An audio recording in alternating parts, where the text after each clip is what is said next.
17페이지입니다.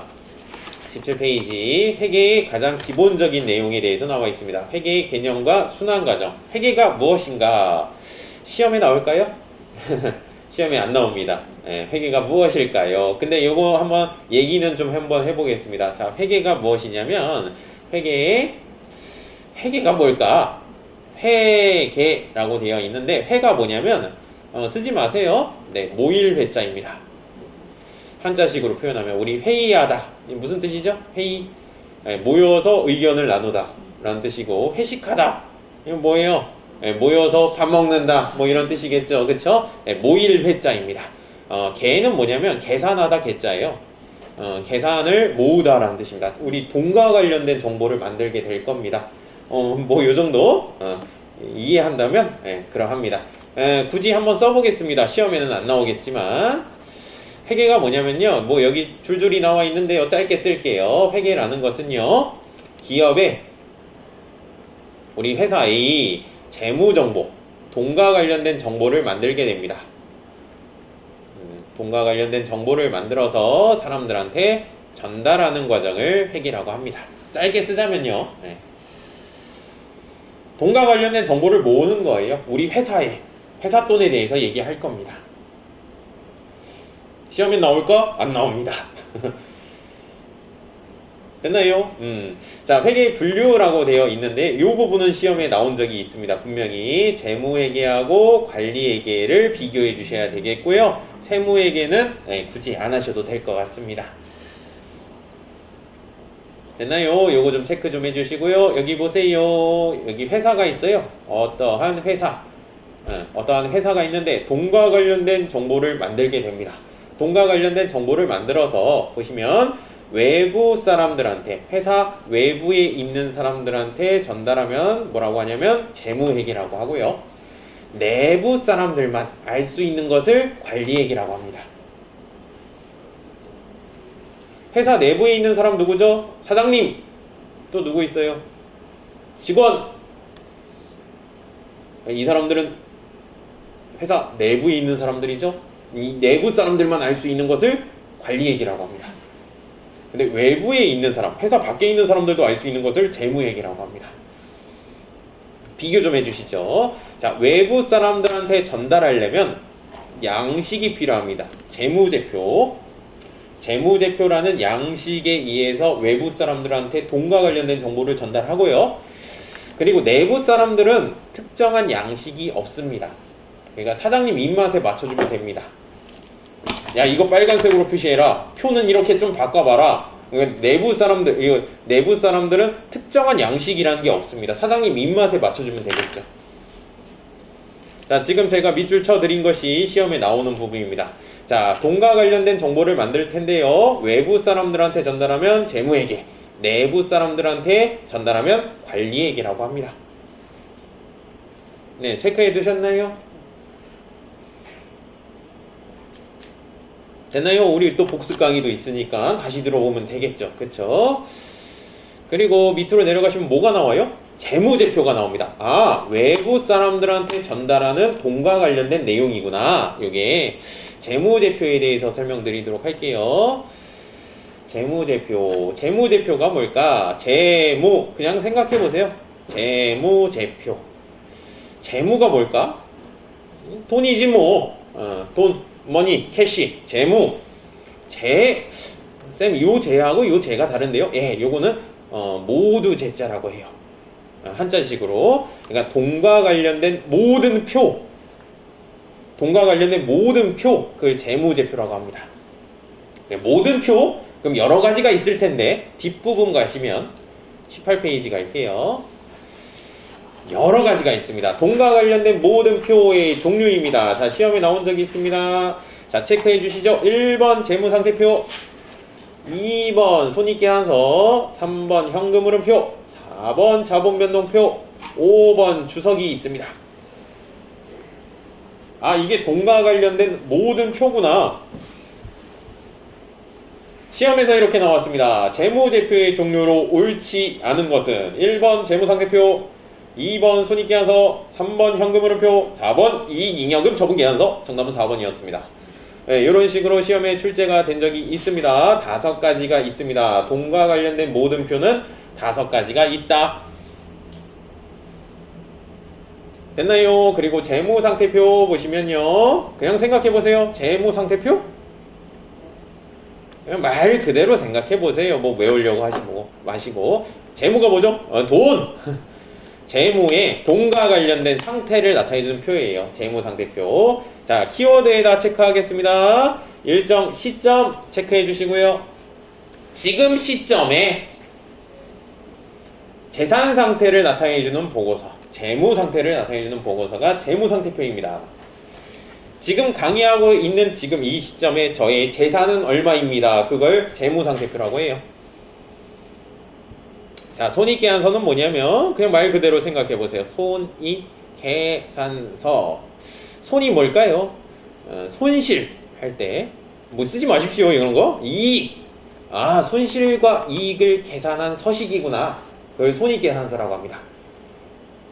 내가 얼마 벌었는지 내가 얼마 썼는지에 대한 보고서거든요. 자, 키워드에다 체크하십시오. 일정 기간 동안, 기간 1월 1일부터 12월 31일까지 경영성과, 경영이 뭐죠? 사업에 대한 성과를 나타내주는 표입니다. 그러니까 약간 이런 거예요.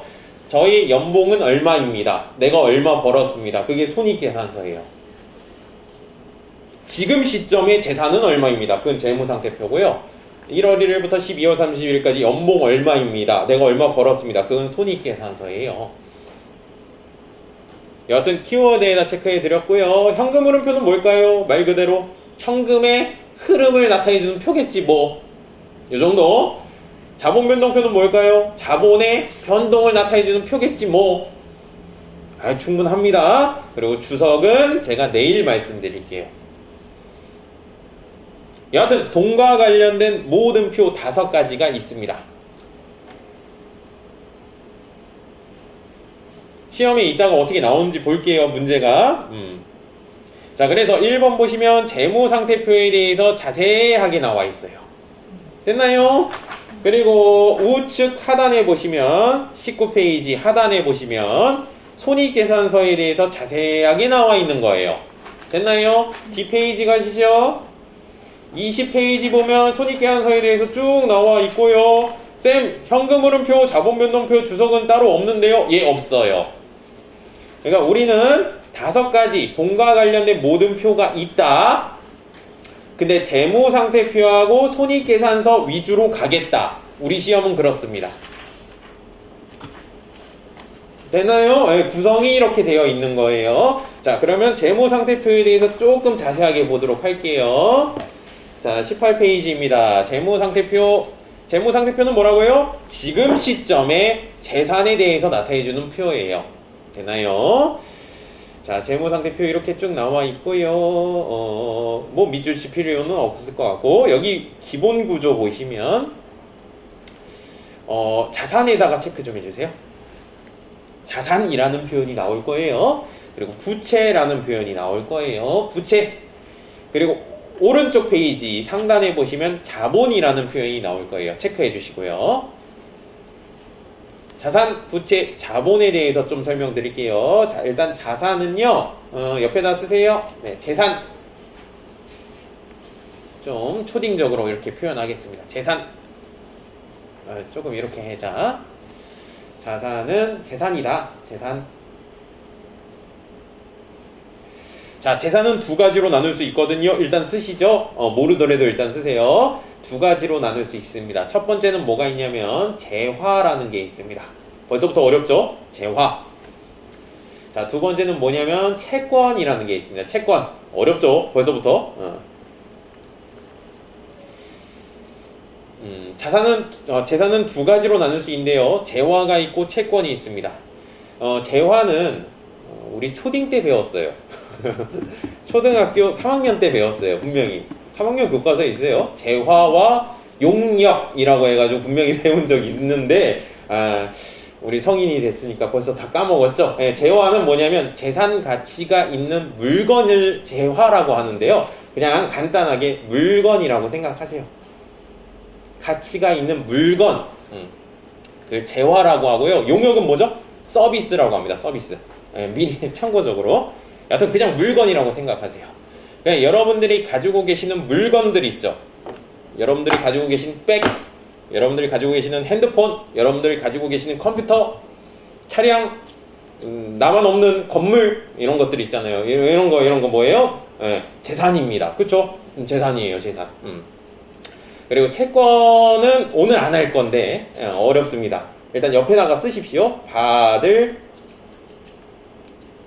권리라고 쓰세요. 받을 권리. 그걸 채권이라고 합니다. 채권은 처음에 공부하실 때 어렵죠. 물론 전산회계 2급을 공부하신 분들은 아실 테고 처음 공부하시는 분은 어려울 거예요. 여하튼 이렇게 구성되어 있다. 자, 그리고 부채 쓰겠습니다. 자, 부채는 뭐라고 쓸까? 초딩적으로 빚. 아유, 창피해. 빚. 빚은 뭐냐면요, 어렵게 또 표현하면 채무라고도 합니다. 채무. 여러분들 시험에 나오는 용어들 제가 써드리고 있는 겁니다. 이상한 거 안 씁니다.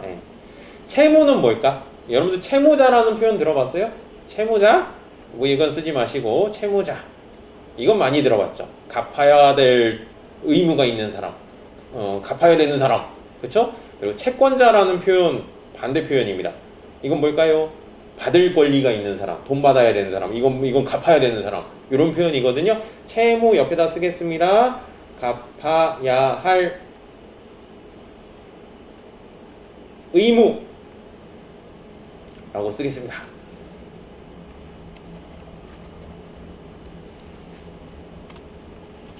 화면 보시죠. 채권이 뭐라고요? 받을 권리. 채무가 뭐라고요? 갚아야 할 의무. 채무라고 합니다. 채무. 근데 제가 처음부터 채무 이렇게 표현하게 되면 여러분들이 어렵기 때문에 빚입니다. 빚. 됐어요? 네. 이렇게만 설명해 드리도록 할게요. 네, 일단 쓰시고요. 자, 그 다음에 오른쪽 페이지 상단에 보시면 자본이라고 해서 나와 있는데요. 자본이 진짜 어렵습니다. 자본. 굳이 쓸게요. 자본은 뭐냐면 나의 몫이라고 써보겠습니다. 나의 지분이라고도 하고요. 일단 이렇게만 쓰십시오. 내가 투자한 돈이라고도 하고요. 가끔씩 투자금이라고도 하고요. 근데 투자금이라고 설명하면 조금 애매한 경향이 있어서 일단 이렇게 쓰십시오.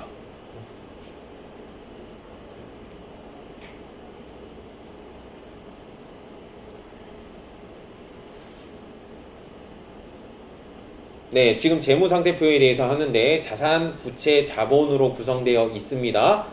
자산은 재산이라고도 하고요. 그리고 재화, 채권이 있습니다. 그리고 부채는 빚 또는 채무라고도 하고요. 지금 처음 들었으니까 모르겠죠? 뭔 소리인지 모르겠죠? 그냥 일단 써놓으시고 적응해 가시면 됩니다. 자본은 나의 몫에 해당되는 부분입니다. 자, 요거 설명 좀 드릴게요. 자, 18페이지 하단에 보시면 빈 칸이 좀 많을 거예요. 빈 공간이 많을 거예요. 여기다가 제가 그림을 그려보도록 하겠습니다. 원래 전산회계 2급 책에는 내용이 있습니다. 요 내용이. 근데 당연히 1급이니까 당연히 아시죠? 하면서 빠뜨린 것 같아요. 자, 여기다가 표를 하나 그려보겠습니다. 표를 하나 그려주시죠. 이렇게 T자로 해가지고, 자, 상단의 제목을 재무 상태표라고 쓰시고요. 일단 쓰시죠. 이거 전산회계 2급에 있는 내용입니다. 당연히 알아야 되는 내용이거든요. 근데 이 책에는 빠졌습니다. 당연히 알고 있다고 생각했기 때문에. 자, 재무 상태표 왼쪽이 뭐냐면 자산이라고 써주세요. 자, 그리고 오른쪽에다가 부채라고 써주세요. 오른쪽 상단에다가, 그리고 오른쪽 하단에다가 자본이라고 써주세요. 이렇게 써주세요. 재무상태표는 이렇게 표로 구성되어 있습니다. 이렇게. 아, 기업의 재무상태표는 이런 식의 표가 있구나. 일단 이렇게 써드렸었나요? 쓰셨나? 자, 요거에 대해서 설명드릴게요. 자, 자산은 뭐였죠? 재산이었어요. 재산은 왼쪽에다가 표시합니다. 예를 들게요. 화면 보세요. 건물이라고 해가지고 재산이죠? 그냥 여기 보세요. 10억 이렇게 표현하게 됩니다. 됐어요? 여러분들 재산은 왼쪽에다 표현하는 거예요. 그리고 갚아야 될 돈, 은행한테 갚아야 될 돈이 있다. 예를 들어서 6억 이렇게 표시하는 겁니다. 오른쪽 상단에다가 그리고 내가 투자한 돈 뭐 얼마 있다. 뭐 이렇게 표시하는 겁니다. 자, 이 표가 나오게 된 배경에 대해서 일단 설명드리도록 하겠습니다. 잠깐 여기 보시죠. 자, 예시를 하나 들어드릴게요. 제가 수업 끝나고요. 소개팅을 나가기로 했어요. 거짓말이에요. A라는 사람을 만날 겁니다. 그리고 저녁에 B라는 사람을 만날 겁니다. 자, 보세요. 자, A라는 사람을 만났는데요. 제가 회계 강사라서 예의 없게 재산이 어떻게 되세요? 라고 물어봤대요. 만약에 A라는 사람이 이렇게 대답했어요. 저는 건물 10억이 있습니다. 이 사람 만나야 될까요? 예, 만나야 됩니다. 당연히. 자, B라는 사람을 만났대요.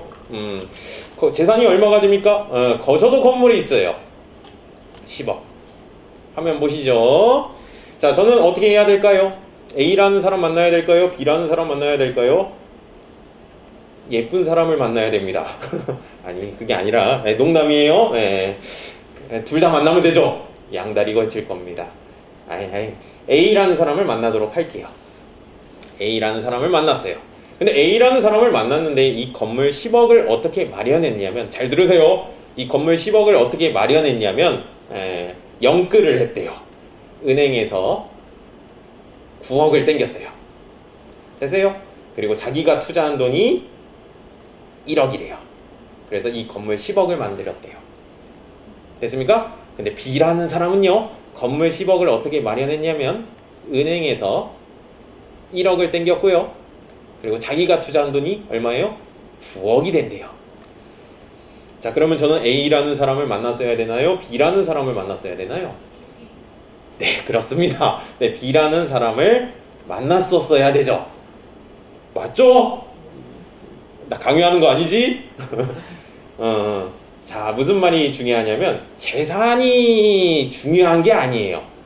물론 재산 중요하죠. 재산만 보여주게 되면 좋은 정보가 아니에요. 이 재산을 만들기 위해서 자금을 어디서 땡겨왔는지가 중요한 거예요. 됐습니까? 그러니까 표 보시면 자산의 위치는 왼쪽입니다. 자산을 어떻게 만들었냐면 자금을 어디서 땡겨왔다? 은행에서 돈 빌려왔다. 부채. 그리고 내가 투자한 돈이 얼마다? 자본 해가지고 이렇게 표가 완성된 거예요. 재산만 보여주게 되면 나쁜 의사결정을 할 수 있기 때문에 자금을 어디서 땡겨왔는지를 오른쪽에서 보여주는 것입니다. 결혼하기 전에 회계를 들었어야 됩니다. 네? 아무도 관심이 없네요. 네. 이거 알고 있어야 돼요. 소개팅 나가서 차키 뭐 보여주고 뭐 이런 거 외제차 보여주고 그런 거 안 중요해. 자금을 어디서 땡겨왔는데 이렇게 물어보세요. 네. 현명한 의사결정을 할 수 있습니다. 이번 반은 너무 조용하네요. 네, 그래요. 따라서 다시 한번 표 그려볼게요. 여러분들 그려져 있죠? 네, 재무상태표. 재산의 위치는 어디라고요? 왼쪽입니다. 얘기 좀 해주세요. 자산의 위치는 왼쪽입니다. 근데 자산만 보여주게 되면 좋은 정보가 아니잖아요. 네. A라는 사람도 만날 수 있잖아요. 우리 B라는 사람을 만나기 위해서 자금을 어디서 땡겨왔는지를 오른쪽에서 보여주는 겁니다. 갚아야 될 돈은 부채, 내가 투자한 돈 자본 해가지고 이렇게 보여주게 됩니다. 됐습니까? 그래서 이런 식의 표가 완성된 거구나. 자, 예를 한번 들어볼게요. 여러분들도 같이 써보세요. 건물이라고 써보세요. 여기다가 건물 10억. 나만 없는 거죠? 여러분들은 다 있죠. 네, 건물 10억이 있습니다. 자, 건물 10억을 어떻게 마련했냐면, 자, 은행에서 6억 땡겨왔대요. 은행에서 6억을 땡겨왔고요. 그럼 여러분들이 투자한 돈이 얼마예요? 네, 4억입니다. 그쵸? 건물 10억을 만들기 위해서 은행에서 6억 땡겨왔고 내가 투자한 돈이 4억입니다. 그래서 이런 공식이 나오게 됩니다. 재무상태표 그림 밑에다가 써주세요. 자산은 부채 플러스 자본이라는 공식이 나오게 됐습니다. 책에는 안 써져 있어요. 당연히 알아야 되는 내용이고요. 여러분들 이거 공식 외우면 됩니까? 안 됩니까?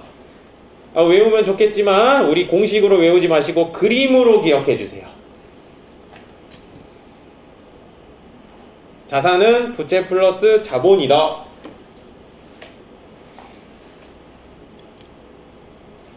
여러분들 공식 외웠나요? 외우지 마세요. 쓰긴 썼는데 외우지 마세요. 잘 봐. 갑자기 저 인간 왜 반말이야? 잘 봐. 자, 한번 해볼게요. 자, 건물 10억 있대요. 건물 10억. 자, 은행에서 2억 땡겨왔대요. 내가 투자한 돈 얼마예요? 8억이죠? 외웠어요? 여러분들 등식? 아니죠. 등식으로 한 거 아니죠, 지금? 그쵸?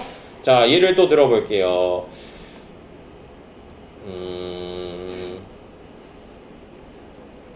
건물이 20억이래요. 내가 투자한 돈이 15억이래요. 은행에서 땡긴 돈 얼마예요? 네? 5억이죠? 5억, 15억 해가지고 20억 만든 거 아니에요? 여러분들 외웠어요? 아니었죠? 또! 이 문제 나온다. 잘 봐. 내가 투자한 돈이 8억이래요. 은행에서 돈 땡긴 게 5억이래요. 건물 만들었는데 건물은 얼마일까요? 8, 9, 10, 11, 12, 13. 이걸 13억. 암산을 못해가지고. 됐어요? 네, 자산은 부채 플러스 자본입니다. 이해됐어요? 그림으로 기억 좀 해주세요. 우리 등식 쓰긴 또 썼는데 이 등식이 중요한 게 아니라 그림으로 기억해 주세요. 자금을 어디서 땡겨왔는지를 오른쪽에서 보여주는 거예요. 됐나요? 됐습니다. 자, 오늘 이 정도 하겠고, 그리고 어디 가시냐면 3번 볼게요. 19페이지. 오늘 안 할 내용입니다. 내일 할 내용이거든요. 유동, 비유동 막 해가지고 1년을 뭔가 기준으로 나눈다. 오늘 배우면 머리 아파요. 일단은 여러분들 오늘 어떻게 생각하세요? 재무상태표 한번 그려보고 재산의 위치는 왼쪽이다. 자금을 땡겨온 건 오른쪽에다 표시해야지. 이 정도만이라도 기억해 주세요. 됐어요? 됐다. 요거 3번, 4번, 5번은 내일 하게 될 것입니다. 자, 손익계산서 갈게요. 자, 손익계산서는 뭐죠? 손익계산서 일정 기간 동안 1월 1일부터 12월 31일까지 내가 얼마 벌었는지 일정 기간의 사업에 대한 성과를 나타내주는 보고서입니다. 됐나요? 자, D페이지 갈게요. 20페이지. 자, 20페이지 발생주의, 실형주의 막 이런 거 있는데 오늘 안 할 거예요. 자, 근데 중요한 게 뭐냐면 손익계산서는 두 가지로 분류됩니다. 수익 체크 좀 해주시고요. 비용 체크 좀 해주세요.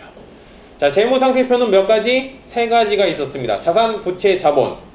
손익계산서는 수익, 비용이 있습니다. 됐습니까? 자, 수익은 뭘까요? 초딩적으로 표현하자. 번 거.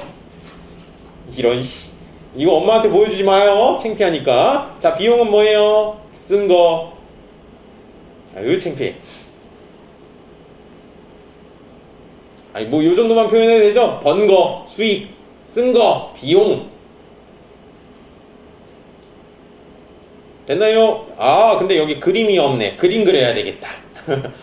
네, 그림 그려야겠습니다. 재무상태표 그림 그린 것처럼 여기다가 그리시던지. 이거 칸이 좁냐? 여기다 그려볼게요.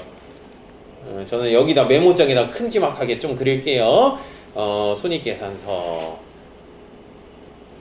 T자 손익계산서 요것도 쓰십시오. 손익계산서.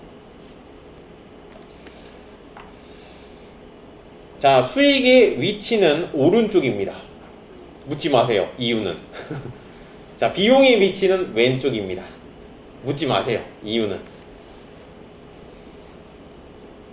수익은 뭐라고요? 번 거. 비용은 뭐라고요? 쓴 거. 번 거. 쓴 거. 쌤, 왜 수익이 왜 오른쪽입니까? 수익이 많으면 많을수록 나의 몫이 늘어나기 때문에, 자본이 늘어나기 때문에 오른쪽이에요. 이유는 됐고, 수익은 오른쪽이다. 됐어요? 네, 수익의 위치는 오른쪽이고요. 비용의 위치는 왼쪽입니다. 자, 이 정도만 그리시면 되겠고, 잠깐 등식 좀 써드릴게요. 자, 수익에서 밑에다가 비용을 빼면요, 조금 건너뛰고 순이익이 나옵니다. 수익에서 비용을 빼시면 순이익이 나옵니다. 자, 예를 들게요. 제가 연봉 얘기하지 말자. 내가 얼마를 벌었대요. 얼마를 벌었다. 그리고 내가 얼마를 썼다. 배달 시켜 먹고 백 사고 이래가지고 남긴 게 있겠죠. 그걸 순수한 이익이라고 해요. 근데 당해 연도에 벌었다면 뭐라고 하냐면 당기 순이익이라고 합니다. 이런 표현. 예를 들게요. 내가 요번 달에 알바를 해가지고 200만 원 벌었대요. 200만 원. 됐어요? 그리고 내가 여러 가지 써가지고 한 150만 원 썼대요. 그럼 내가 얼마만큼 남겼죠? 50만 원만큼 남겼죠. 그걸 순이익이라고 합니다. 뭐 이런 내용입니다. 네. 내가 월급 얼마 받았고요. 내가 얼마 썼어요. 그래서 남긴 게 순이익이라고 합니다.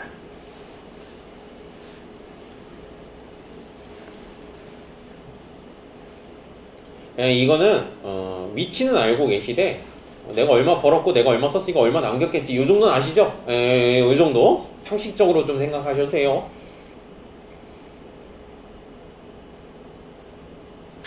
됐습니까? 자, 정리 좀 해보겠습니다. 자, 지금까지 한 거입니다. 자, 나머지 것들은 오늘 안 할 겁니다. 자, 앞으로 가시죠. 자, 앞으로 가셔가지고 18페이지 정리해 봅시다. 자, 18페이지 가시면 이쪽 부분이 굉장히 중요했군요. 돈과 관련된 모든 표 5가지가 있습니다. 자, 재무상태표 뭐죠? 지금 시점의 재산 상태를 나타내주는 보고서예요. 뭐가 있죠? 그림 그려보면 자산의 위치는 왼쪽이었죠. 자금을 땡겨온 건 오른쪽에서 표시하죠. 부채의 위치는 오른쪽이었고 자본의 위치는 오른쪽이었어요. 됐어요? 그 그림 기억나셔야 되겠고, 자, 손익계산서는 뭐죠? 1월 1일부터 12월 31일까지 사업에 대한 성과를 나타내주는 보고서예요. 자, 수익의 위치는 오른쪽입니다. 비용의 위치는 왼쪽이고요. 번 거에서 쓴 거를 빼면 남긴 게 있겠죠. 됐어요?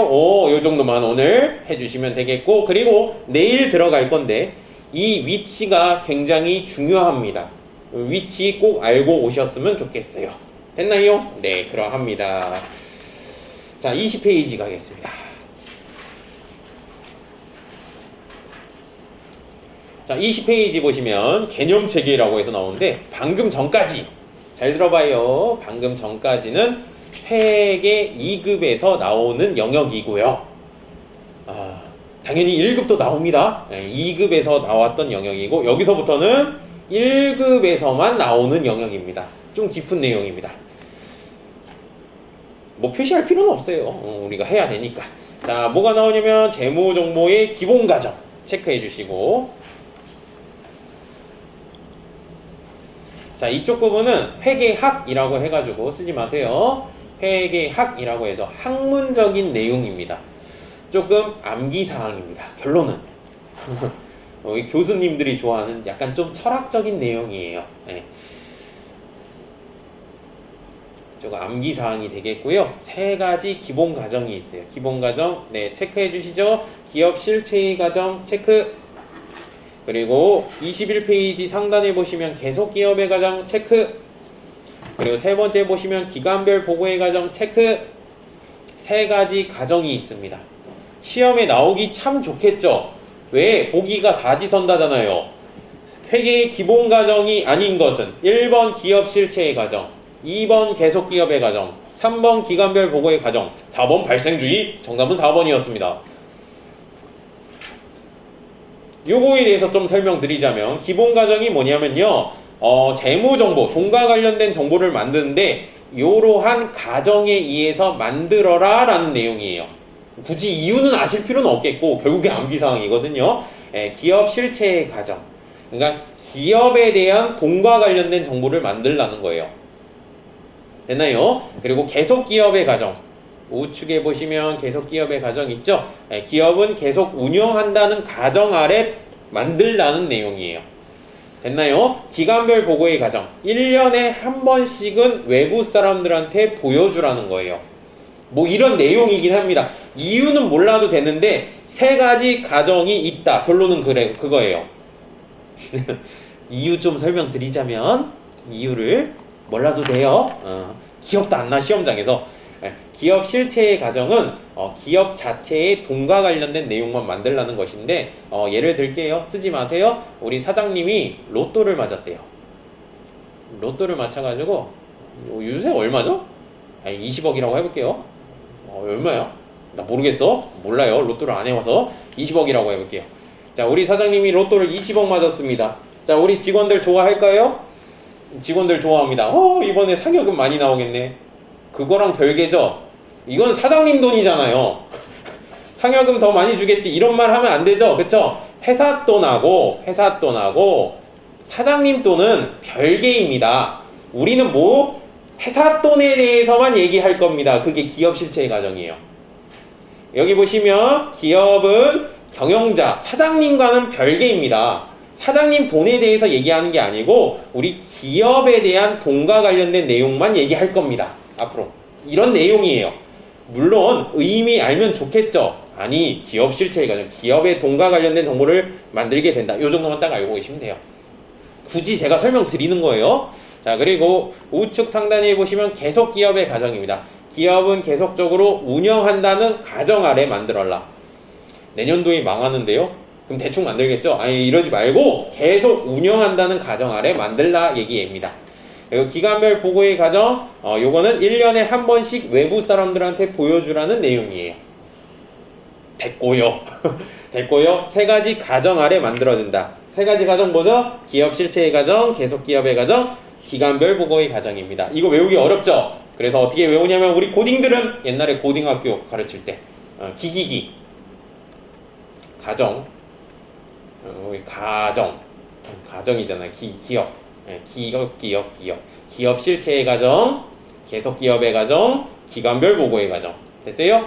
보기 1번 기업 실체의 과정, 2번 계속 기업의 과정, 3번 기간별 보고의 과정, 4번 발생주의. 정답은 4번 기기기. 당황스럽네요. 그렇습니다. 우리 고딩들은 이렇게 가르쳐야 됩니다. 자, 2번 질적 특성입니다. 질적 특성 체크해 주시고요. 네, 이것도 시험에 나옵니다. 이것도 암기사항입니다. 사실상 기본 과정 몇 가지? 기기기 세 가지가 있습니다. 질적 특성은요, 질적 특성은 재무정보, 돈과 관련된 정보가 좋아지려면, 유용해지려면 어떠한 특성을 갖추고 있어야 된다, 뭐 이런 내용이에요. 됐나요? 자, 여기다 체크해 드릴게요. 자, 여기 그림 있을 거예요. 그림.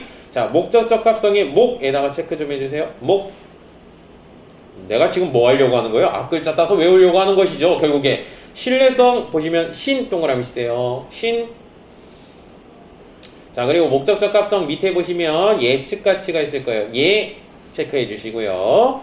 피드백 가치 피 동그라미 치시고요. 적시성이 있습니다. 적 동그라미 치시고요. 신뢰성의 하부 속성입니다. 신, 중, 검, 표 동그라미 쳐주세요. 목, 예, 피적, 신중, 검, 표. 목의 피적, 신중, 검, 표. 앞글자만 따서 외우는 겁니다. 결론은.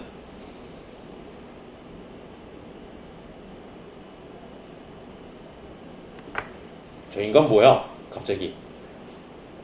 자, 결론. 여러분들 시험은 여러분들 저거 학문 공부하러 온 거 아니죠? 여러분들의 목표는 뭐예요? 전산회계 1급 합격이 목표예요. 결론은. 나도 회계학과 나와가지고 이거 다 설명할 수 있거든요. 근데 여러분들 시험은 어떻게 나오냐면 목예피적 신중검표 외우면 끝입니다. 결론은. 한번 볼까요? 목예피적 신중검표. 물론은 신검중표라고 외우시는 분들도 계신데 저는 신중검표가 좀 착착 맞더라고요. 네. 문제 어떻게 나온지 보여드릴게요. 잠깐 뒷페이지 갑시다. 어디 가시냐? 28페이지 가주세요. 28페이지 연습 문제입니다. 네, 7번 문제 풀어주세요. 뭐야, 저 인간. 알려주지도 않고. 7번 문제 보시면 목적 적합성이 아닌 것은 물어봤습니다. 다시 한번 설명드릴게요. 목, 예, 피, 적이 있었고요. 되세요? 신, 중, 검, 표가 있었습니다. 되세요? 목의 피적, 신중검표. 목적 적합성이 속성이 아닌 것은 목적 적합성에는 몇 가지가 있다고요? 3가지가 있는데 예측가치, 피드백가치, 적시성이 있습니다. 목, 예, 피, 적. 표현의 충실성은 여기 있네요. 정답은 1번입니다. 정답 1번입니다. 여러분들 시험은 뭐예요? 목의 피적, 신중검표만 알면 끝이에요. 나도 이유 알려주고 싶거든요. 한 3시간, 4시간 걸쳐가지고 그럴 필요가 전혀 없는 거예요. 처음에 제가 신입 강사였을 때, 저 강사 생활 몇 년 했을까요? 10년도 넘었거든요, 이제. 신입 강사였을 때 이거 다 설명했어요. 목적적 합성 1시간 설명하고 막 의미가 없어. 그런 거 의미 없어. 목의 피적 신중검표 끝. 자, 그리고 몇 번 문제냐면 6번 문제입니다. 약간 좀 깊이 들어갔는데요. 목적 적합성과 관련이 없는 것은, 옳지 않은 것은. 목이 뭐 있었어요? 목, 예, 피, 적. 여기 보시면 예측가치 예, 피드백가치 피, 예, 피, 적이 없네. 그리고 1번 보시면 목적과 관련이 있어야 된다. 예, 맞습니다. 목적 적합성이 그런 거지. 정답은 2번입니다. 이건 뭐지? 신, 중, 검, 표인데 검증 가능성, 검증해야 된다. 이건 신뢰성에 대한 내용입니다. 앞글자 따는 것도 좋지만 어느 정도는 알고 계셔야 되겠죠? 그런 느낌입니다. 요거는 조금 더 들어간 내용이죠. 5번 문제도 풀어볼까요? 방금 전에 했는데 기본가정. 쌤 너무 어려워요. 5번 문제 틀린 것은 3가지 가정이 있었죠. 정답 몇 번? 뭘 생각해요? 정답 4번이죠. 읽어볼 필요도 없어요. 여러분들 되게 길죠? 여러분들 이거 읽고 뭔 소리야? 막 이러겠죠. 그렇죠? 아니, 3가지 가정. 기기기, 계속기업, 기간별 보고의 가정, 기업 실체의 가정. 정답은 4번이네. 이거 뭘 읽어봅니까? 아니 진짜 시험장에서 어떻게 하냐면 이거 다 읽어봐요. 시간 없어, 시간 부족해 막 이러면서. 근데 웃긴 건 이거 읽어보면 맞는 내용이에요. 읽어보면요 맞는 내용이에요. 읽어보잖아요, 맞는 내용이에요. 읽어보잖아요, 맞는 내용이에요. 왜? 아니 다 맞는 내용인데 기본 가정은 3가지가 있다고. 그래서 정답은 4번이에요. 이거 읽어볼 필요가 없는 거였어요. 이거 되게 시간 오래 잡아먹었고 많이 틀렸던 문제입니다. 이거 되게 어려운 수준이에요. 이건 뭐 이래? 그러합니다. 네, 이렇게 3가지 문제 풀어봤습니다. 다시 앞으로 넘어가시죠. 21페이지 21페이지 질적 특성. 외워볼까요? 목, 예, 피적, 신중, 검표. 목, 예, 피적, 신중, 검표. 암기상.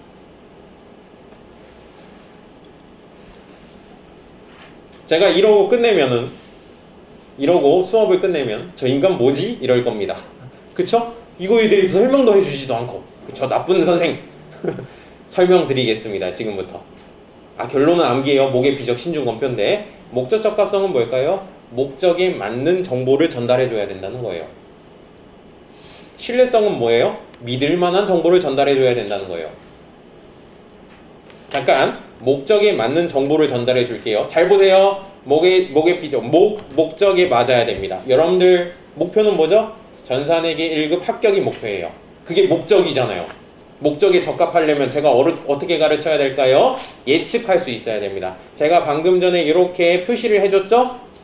여기 밑줄까지 쳐주잖아. 동그라미 쳐주고. 그러니까 이걸로 보고 이 동그라미 친 내용을 보고서 문제가 어떻게 나올지 예측할 수 있어야 됩니다. 여러분들이. 됐어요? 예측했잖아요. 그리고 방금 전에 피드백했죠. 실제 문제를 봤잖아요. 근데 내가 예측한 것과 다르면은 수정해줘야 되겠죠. 그쵸? 이게 목적에 맞는 공부를 하고 계신 거예요. 지금. 됐나요? 나 더 어렵게 설명할 수 있어.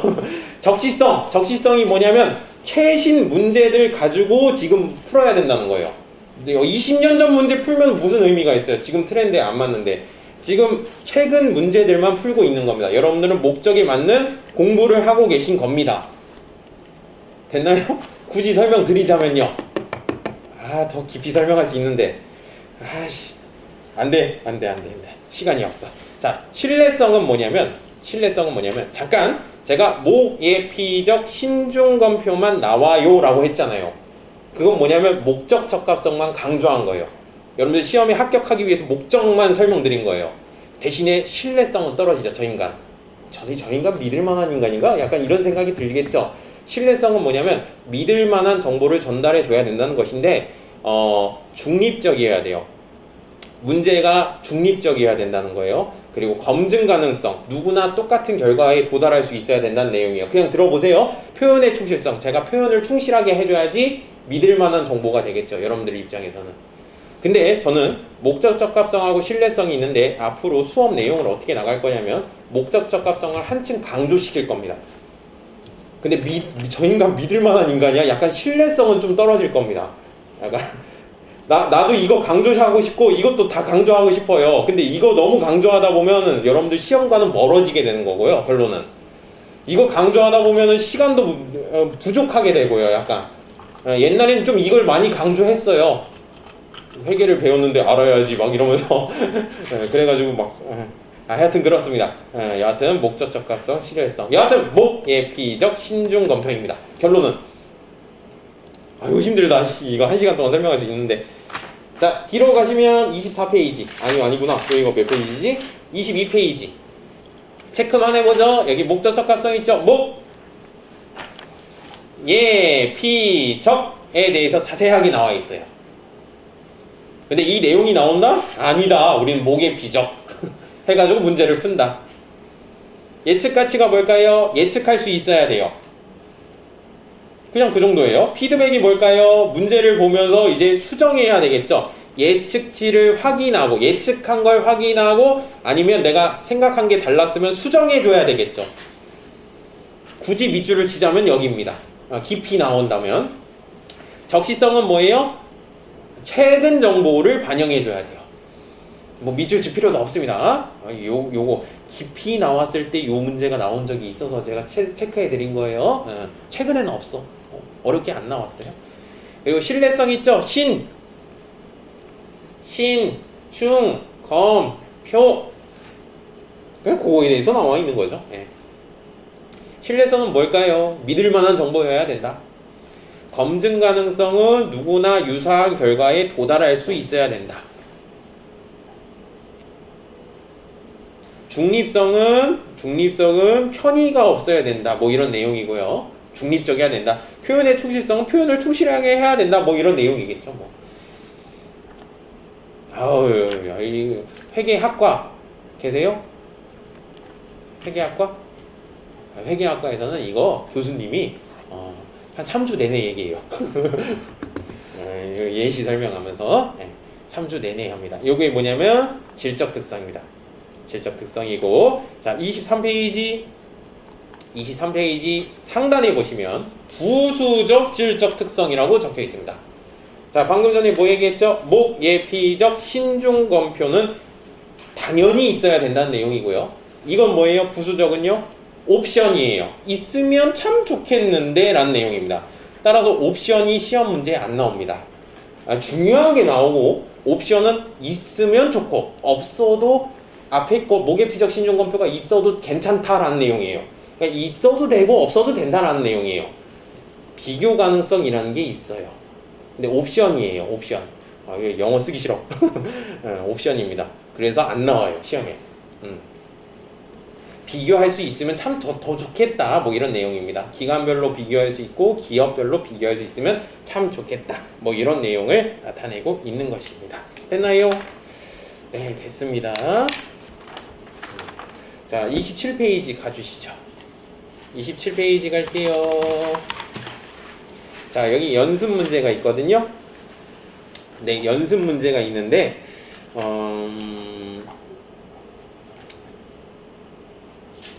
1번 문제, 2번 문제 체크 좀 해주시고요. 1번, 2번 3번 문제는 됐어요. 자 D페이지 넘어갑니다. 5번 문제, 6번 문제, 7번 문제 체크해 주시고요.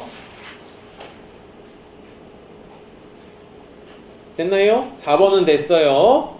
딱 여기까지만 오늘 공부하시면 됩니다. 근데 1번하고 2번 내용 풀다 보면 모르는 내용도 있을 거예요. 내비두세요. 일단 넘어가세요. 뒷부분에 나와 있는 우리가 다음 과정에 조금 다음 시간에 배우게 될 내용도 들어가 있긴 해요. 1번 문제가 한번 풀어보시죠. 네, 집에 가서 이렇게 해주시면 되겠고, 그리고 미리 말씀드리는데 연습 문제 같은 경우는요 한 3년 전, 4년 전, 5년 전 문제예요. 조금 적시성이 떨어지나? 좀 적시성이 떨어지나? 최신 기출 문제는 뒤에 있어요. 어디 가시냐면 최신 이 389페이지 389페이지 가시면 앞에 보시면 기출 문제라고 돼 있죠? 기출 문제. 이건 최신 기출 문제예요.